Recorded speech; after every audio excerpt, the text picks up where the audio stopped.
बोल जयकारा बोल मेरे श्री गुरु महाराज की जय। श्री अमर ज्योति दर्शन ग्रंथ श्री आनंदपुर कंटिन्यूड। इल्म कहते ही नहीं अल्फाज की पहचान को, इल्म वह है जो बताए जिंदगी की शान को। यथार्थ ज्ञान वही है जो अक्षरों के ज्ञान तक सीमित न रहे, अपितु मनुष्य में जीवन के पौष्टिक तत्वों का ज्ञान कराए। संपूर्ण विद्याओं का निरीक्षक यही है कि ए मानव, तू यह जान ले कि मैं कौन हूँ और मैंने अंतिम समय के लिए कौन सा सामान संचित किया है। सभी शास्त्रों, ग्रंथों और पुस्तकों का सार यही है कि मनुष्य अपने अस्तित्व को पहचाने और अपने वास्तविक कार्य में जुट जाए। जब तक अपने आप की परख नहीं, जीव तब तक धोखे में पड़ा हुआ है। जब वास्तविकता का बोध हो जाता है तो असल और नकल का पर्दा हट जाता है। संसारी पुरुष प्राय वास्तविकता से अनभिज्ञ रहता है। मनुष्य देही को प्राप्त हुई यह आत्मा के आधार पर काम करती है। उस आत्मा से मुक्ति का काम करना है। आत्मा स्वामी है और देह दासी है। परंतु ब्रह्म में परकर मनुष्य ने शरीर को स्वामी बना रखा है और आत्मा को दास। इस उल्टे काम का परिणाम भी उल्टा ही निकलेगा, अर्थात दुखों से छुटकारा पाने की जगह जीव दुखों में गिरता जाएगा। संसार के दंदों में भी देखा जाए तो जब कोई मनुष्य किसी को नौकर रखता है तो नौकर ही स्वामी की सेवा में लगता है और उसे सब प्रकार से सुख सुविधा देता है। परंतु मन ने सारा क्रम ही उल्टा कर रखा है, अर्थात आत्मा को शरीर के विषयों के अधीन कर दिया है। इस दशा में आत्मा दासत्व से कैसे छूट पाएगी? जब से यह सृष्टि बनी है, क्या कोई एक उदाहरण भी दृष्टि गोचर हुआ है कि संसार की धन संपदा ने किसी का साथ दिया हो? नहीं, ऐसा कोई उदाहरण नहीं है। परंतु जिन्होंने अपनी आत्मा का साक्षात्कार कर लिया, उन्होंने आत्मा के साथ नाता जोड़कर शाश्वत सुख शांति को पाकर जीवन को मधुमय बना लिया। वे जगत में अमर हो गए। इतिहास में ऐसे कितने ही उदाहरण मिलते हैं जिन्होंने सत्संग के प्रभाव से सत्यता को समझा और उच्चतम पदों को प्राप्त किया। शबरी, रविदास जी, भक्त सदना, धनाजाट व अन्य कई भक्तों के नाम इतिहास में अमर हैं।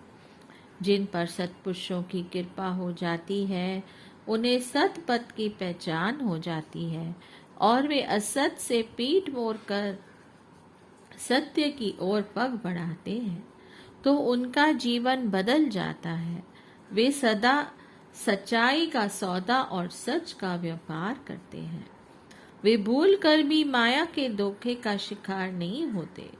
जब जीव को आत्मा का बोध हो जाता है तो उसे अनुभूति होती है कि वह कितने बड़े धोखे में फंसा हुआ था। फिर वह आत्मा के कल्याण में प्राणपन से सचेष्ट हो जाता है। दीपावली के पर्व पर खुला स्थान होने के कारण सर्दी अधिक थी। श्री आनंदपुर के मेहमानों संगतों की बाढ़ आ गई। महाप्रभु जी ने टेंट लगवा दिए।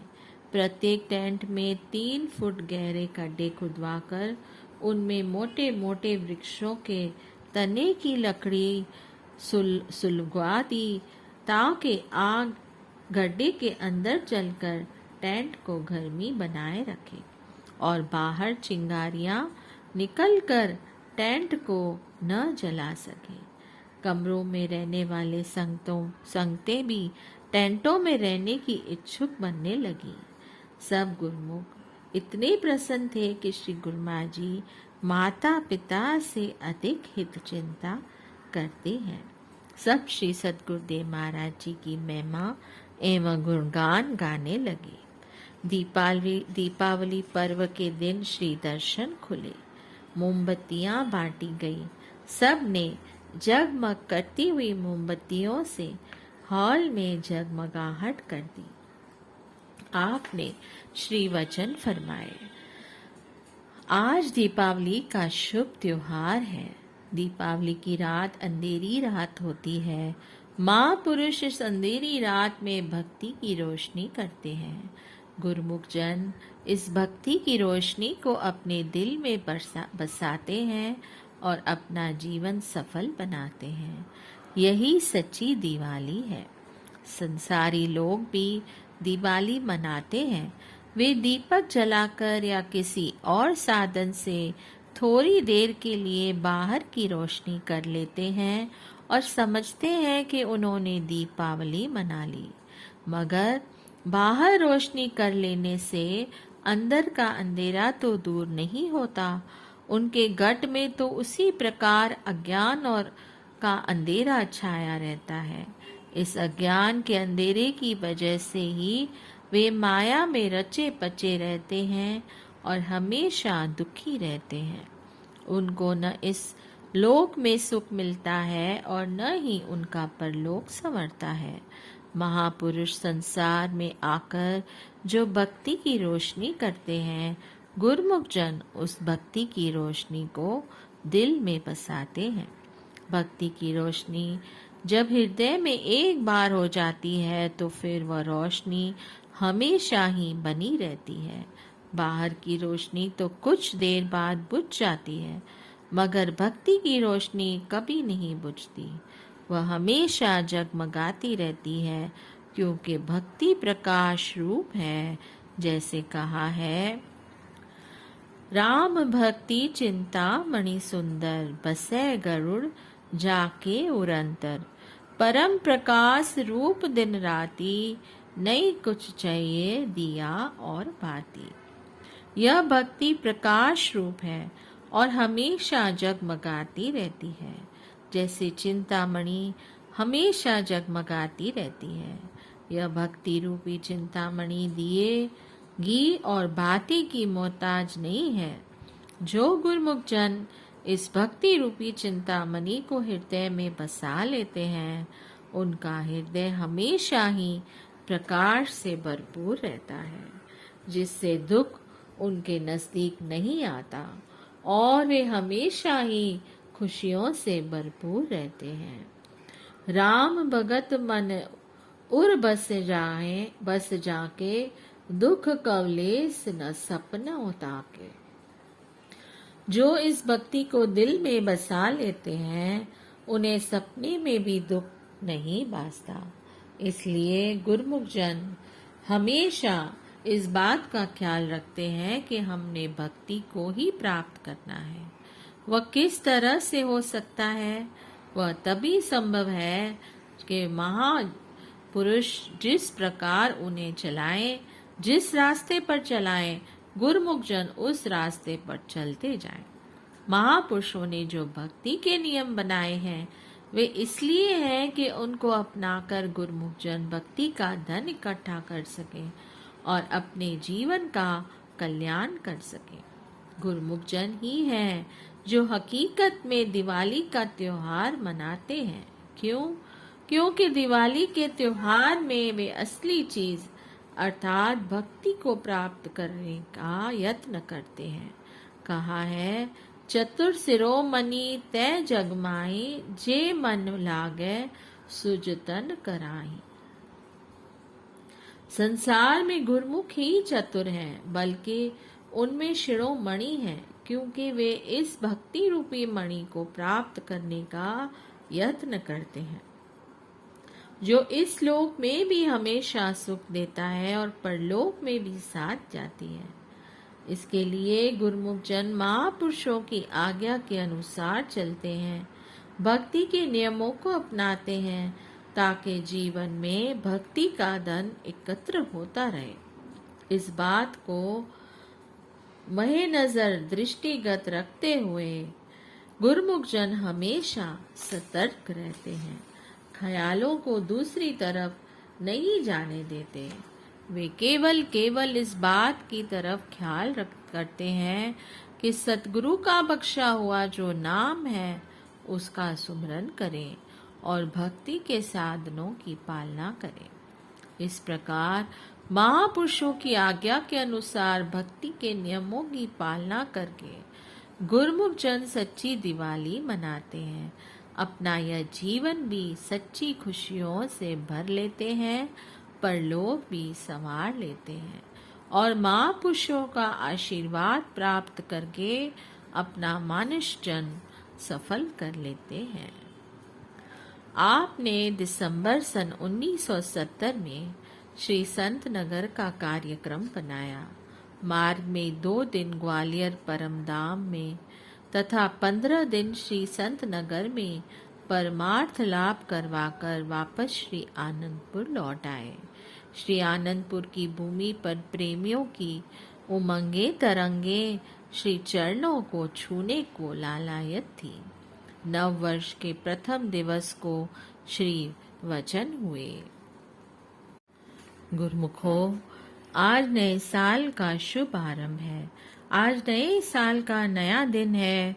कुदरती तौर पर हर एक इंसान नई चीज देखकर, नई बात सुनकर, नई चीज इस्तेमाल में लाकर और नए साल के नए दिन में खुशी अनुभव करता है।